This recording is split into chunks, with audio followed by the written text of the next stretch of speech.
Okay, so far guys, itong Poco X7 Pro 5G, sobrang marirecommend ko talaga. Bilhin mo na yung phone na to. Kasi kung kukumpara natin yung spec sa presyo niya, ay talagang affordable for 18,499 pesos. Ang ganda ng specs na makukuha natin. So nandiyan yung link sa description box sa baba para makapag-order ka na. Okay? Dito ka pa rin. Gusto mo malaman kung bakit sulit. Okay, sige. Tapos na ba itong video na to? Okay, so dito muna tayo guys sa presyo nitong Poco X7 Pro 5G. So may tatlo tayong variant na pwedeng pagpilian. Yung 8 to 56GB ay 15,999 pesos. Yung 12 to 56GB naman ay 16,999 pesos. Yung 512GB, yung variant na nire-review natin ngayon, ay 18,499 pesos naman. Okay, so yung unang gusto nating pag-usapan dito sa Poco X7 Pro 5G ay yung kanyang battery performance. So, correction lang muna kasi yung nasabi ko dun sa unboxing at first impressions ko dito sa phone na to ay 6,500 mAh yung capacity niya. Sorry po kasi India version lang yung merong 6,500 mAh na capacity. Yung sa atin or yung global version ay 6,000 mAh lang. Okay, so tingnan natin kung ilang SOT yung nakuha natin dito sa Poco X7 Pro. Okay, so ito guys, nakuha nating SOT sa ating Poco X7 Pro, 15 hours and 31 minutes. Montik nang maging 16 hours. So, sobrang ganda ng endurance ng phone na to pagdating sa battery. Maaasahan talaga natin na sa buong maghapon, magkakasya yung isang full charge. At baka pag uwi natin ng bahay after work, meron pa tayong mga 20 to 30% depende sa paggamit natin. So, ganda nung SOT na nakuha natin dito. Ngayon, kumusta naman yung charging niya? So, 13 to 100%, 46 minutes ko lang guys na charge yung phone na to. So, hindi lang maganda SOT, mabilis pa siyang i-charge. Okay, so reminder lang guys, para ma-maximize natin yung charging speed nitong Poco X7 Pro, make sure lang natin na dito sa charging option, sa battery settings niya, nakaselect yung top speed. Kapag nakaselect yan, naka 90 watts yung kanyang charging speed. Pero, mabilis siyang iinit. Ayan, device might heat up. So, kung gusto nyo maingatan naman yung battery ng phone nyo at hindi naman kayo masyadong nagmamadali, i-standard na lang para maiwasan yung mabilis na pag-degrade ng kanyang battery. Okay, so next sa pag-uusapan natin ay yung kanyang performance. So, ulitin ko lang, naka-Android 15 na tayo out of the box. HyperOS 2.0 na yung ating skin dito. Dimensity 8400 Ultra, yung ating chipset. Tapos yung kanyang RAM ay LPDDR5X. Yung kanyang storage ay UFS 4.0 naman. So far guys, wala naman ako na-encounter na kahit anong issue or problem sa mismong performance ng kanyang UI. And actually guys, nakatanggap na siya ng software update.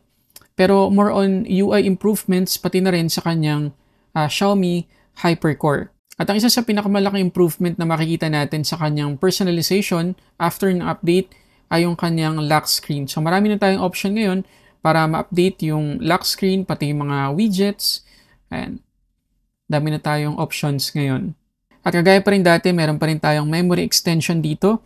At yung dito sa X7 Pro ay 12GB yung maximum na pwede nating piliin dito sa memory extension. So, tingnan natin yung effect niyan sa performance gamit ng Antutu. So, ito guys, yung Antutu score natin kapag naka-off yung ating memory extension. 1,567,904. Sobrang taas. Sobrang ganda na ng performance natin yan. Pero what if i-on natin or gamitin natin yung memory extension? Ito naman guys, yung nakuha nating score. 1,569,593. Hindi naman sobrang laki nung boost sa performance pero kahit papano meron. So, kung sakali man nakulang sa atin yung 12GB na physical RAM ng X7 Pro, kung yun man yung variant na pipiliin natin, pwede nyong gamitin yung kanyang memory extension at hindi bababa yung kanyang performance. Ito lang guys yung kailangan ninyong tandaan. Dito sa wildlife stress test, makikita ninyo na nakakuha tayo ng 81.5 na stability score, which is okay naman. Magandang score na yan. Pero syempre, may kaunti pa rin tayong thermal throttling. Ibig sabihin, medyo alarming yung heat na makukuha natin dito sa Poco X7 Pro kapag nag-run tayo ng mabigat na application or games. At makikita nyo dito sa performance monitoring na nabawasan tayo ng 11% sa kanyang battery at nadagdagan naman tayo ng 18 degrees sa kanyang temperature. Kita nyo naman guys, umabot tayo ng 51 degrees. So mainit talaga yan. Maganda-ganda yung ating starting point, 33 degrees, pero 51 degrees pa rin yung ating final temperature. So hinay-hinay pa rin sa paggamit dito sa Poco X7 Pro pagdating sa gaming at sa iba pang mga application. Okay, so dito sa gaming, Car X Rally muna tayo guys. So nakasagad yung ating graphics dito at makikita ninyo na umaabot tayo ng mahigit 100 FPS. Minsan tumutungtong siya ng 120 FPS. At stable guys, wala tayong kahit anong frame drops or struggle na mapifeel dito sa X7 Pro habang niraran natin tong Car X Rally na nakasagad yung graphic settings. Yan. So, if ever man na magpatakbo tayo dito ng mabigat na games, kayang-kaya talaga nitong X7 Pro. Pero if ever guys na meron kayong mga request na games na gustong subukan dito sa X7 Pro, i-comment nyo lang dyan sa baba.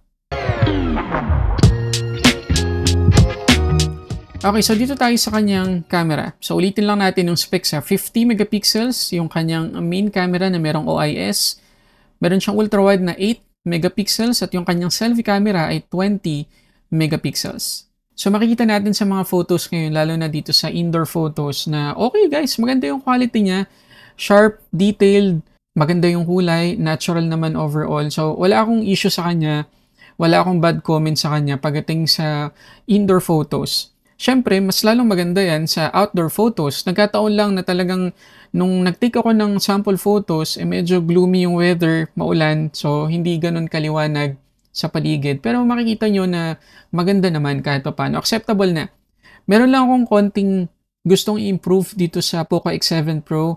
Siguro sa mga susunod na software updates ay ma-address ito ng Poco. Kapag tinignan ninyo yung kulay ng kanyang ultra-wide compared dun sa kanyang main camera, medyo yellowish pa or warm yung kulay dito sa ultra-wide. Pero maliit na bagay lang naman at kayang-kaya naman nating i-manual edit yan sa Google Photos. Ito naman guys, yung kanyang 4K video recording, makikita nyo na stable naman talaga kahit hindi pa natin ihalo yung EIS. So purely OIS kapag naka 4K video recording tayo. So stable siya pero makikita ninyo na medyo nag-wiggle ng kaunti. Ewan ko lang mapapansin nyo pero may nakikita akong pag-wiggle ng kaunti sa kanya or konting-konting shake. Siguro dahil na rin sa OIS yan. And again, sana sa mga susunod na software update, mahabol nila yan, ma-fix nila kahit kaunti para mas ma-enjoy natin yung 4K video recording dito sa X7 Pro. Naman guys, yung ating selfie video recording. So again, hanggang 1080p lang yung pwede nating ma-record dito sa Poco X7 Pro. At yun yung isa sa medyo nakakalungkot. Although maganda naman yung quality, stable naman, merong EIS. Pero sayang, 4K na rin sana itong selfie camera. At hindi ko pala na-mention guys, doon sa ating unboxing at first impressions, yung quality o yung feels ng kanyang haptics. Guys, huwag nyong i-off. Sobrang ganda. Flagship level din yung kanyang haptics at mas may enjoy yung mag-type dito kapag hindi nyo disable yung haptics niya. And again, dalawa yung speaker natin dito. Meron dito sa taas at meron din dito sa ibaba. At pagdating sa overall quality, dahil naka Dolby Atmos tayo dito, maganda yung separation ng left and right kapag naka landscape mode tayo. So, maganda yung quality ng tunog.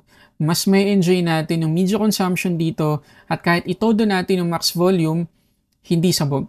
At para sa last part ng ating full review dito sa Poco X7 Pro, gusto ko lang i-share sa inyo yung hindi ko masyado nagustuhan dito sa phone na to. Pero kapag kinonsider natin yung presyo niya, baka maging justifiable na sa atin. So, yan ay yung kanyang mga pre-installed applications or bloatware. So, marami pa rin guys, kagaya nitong Agoda, Booking.com, merong mga pre-installed na games, meron tayong LinkedIn, Poco Community at marami pang iba. Lahat naman yan, pwede natin i-install, Pero syempre, mas maganda pa rin kung almost stock Android yung feels kapag na-setup na natin. At kung minsan, meron din yung pop up na mga ads, pwede din naman natin yung i-disable. Kagaya nito, habang nag-run na ako ang tutu, bigla na lang siyang lumitaw. So, again, pwede nating i-disable yan, pero imagine dun sa mga users na hindi ganun ka-familiar sa pagkalikot sa settings, medyo mahihirapan talaga sila. Pero overall guys, yun lang naman. At siguro, yung pinaka-main compromise dito sa Poco X7 Pro para ma-maintain ng Poco yung magandang presyo nito ay yung camera. Nakita nyo naman kanina, acceptable yung quality pero hindi siya flagship level compared sa ibang aspect ng phone na to. Yung display, yung performance, yung battery, flagship level talaga. Pero yung camera, nasa mid-range lang talaga. Or baka nga entry level yung quality. Depende sa tumitingin. Pero ang sigurado, hindi siya papasok sa flagship quality. So yun muna guys. Sana nakatulong tong video na to para mas makapag-decide ka kung bibilin mo na tong phone na to. At sana na-convince ka na talagang sobrang sulit nitong Poco X7 Pro. At kagaya na sinabi ko kanina, bilhin mo na yung phone na to. Kung naghahanap ka ngayon ng affordable phone na maganda yung specs, hindi ka magkakamali dito. Sobrang ganda nito. So yun muna guys, maraming salamat sa panonood para sa samot-saring unboxing or reviews. This is Sulit Tech Reviews.